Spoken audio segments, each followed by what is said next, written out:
sa lahat, mga kaibigan. Tunghayan po natin ulit sa Psalms 34:11 na nagsasabi.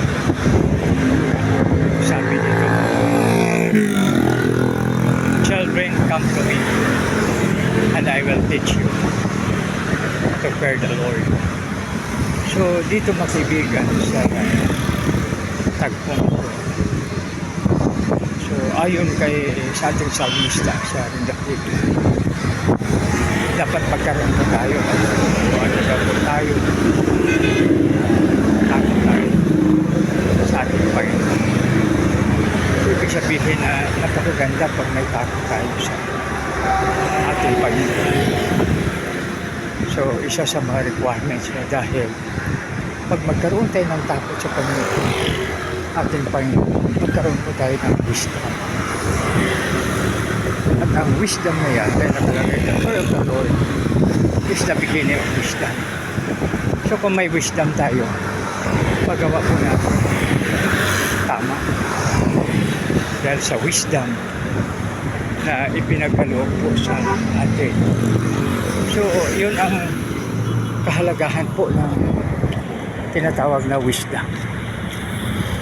So we will be guided talaga, no? Kung pag wisdom ang gagabay sa atin, kasi malaman natin ang mali at saka tama sa magitan ng wisdom. So kaya napakahalaga yung wisdom sa bawat isa sa atin. So kasi ang buhay natin hindi sa kwan, o sabi nga ng ating do it smartly. Sabi ng anak ko, sabi mo pa, do it smartly. So parang napaisip ako sa anak ko. Sinabi niya sa akin na, "Papa, do it smartly. O be smart." So tama naman, no, na lahat ng bagay. Kasi si Lolo Mado, na alala ko yung aming lolo, napakatalinong tao yun. At maliban dyan, so parang philosopher siya. Kasi minsan mayroon siyang pinapagawa sa amin na badi-badi ko talaga yung pinsan ko, si Edgar.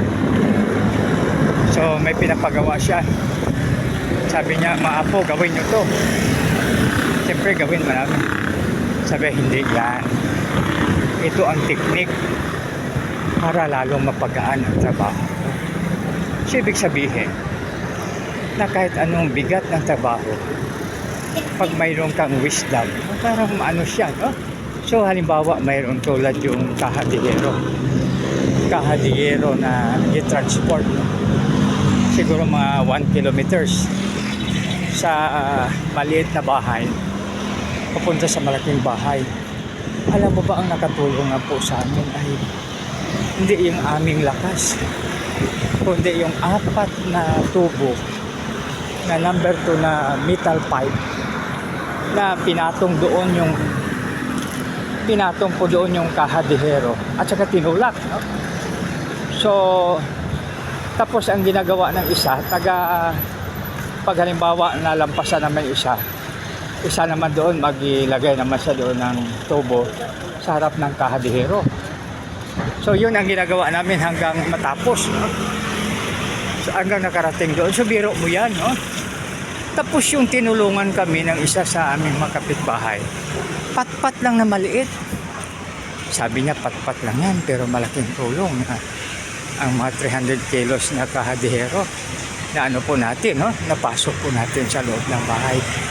So ibig sabihin, makibigan, napakahalaga yung wisdom.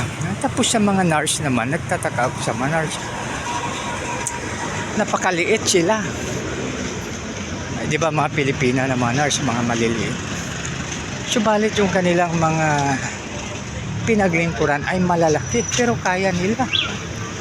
So dahil yan po ay sa wisdom.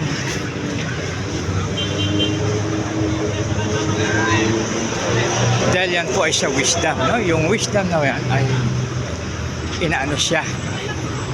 Yung kahit anong laki ng pasyente nila, ginagamitan nila ng paa. Tapos parang doon nakakandong yung pan. yung kanilang kliyente, no? So ibig sabihin na kahit anong bigat, subalit kayang kaya nila, no? So dahil sa wisdom, so kaya ang wisdom ay malaking tulong sa bawat isa sa atin. No? Tapos ganun din sa labanan, no? Halimbawa yung tinatawag natin na skirmishers. Naalala ko yung isang military officer. So habang sila pala ay nasa encounter, pinag-aralan yung galaw ng kalaban nila, no? Kasi sabi ng kalaban nila, ang leader ng kalaban sabi, maneuver to the left. So balit sa right ang maneuver yung mga tauhan niya, no? So sabi niya, bang nahuli, sabi niya, alam ko na. So ibig sabihin, alam niya na kung paano i-counter yung style ng kalaban. So kaya yung malaman niya yun, so pag sinabi ng leader ng kalaban nila na maneuver to the right, ang ginawa ng official, ang volume of fire na sa left. Kasi alam niya doon mag-maneuver yung kalaban. So kaya magkaibigan, no? So wisdom is very important to us. Napakahalaga sa bawat isa sa atin, wisdom. Magandang hapon sa lahat. God bless us all. Ang iyong abangin ko dito na sa LTO Pasay.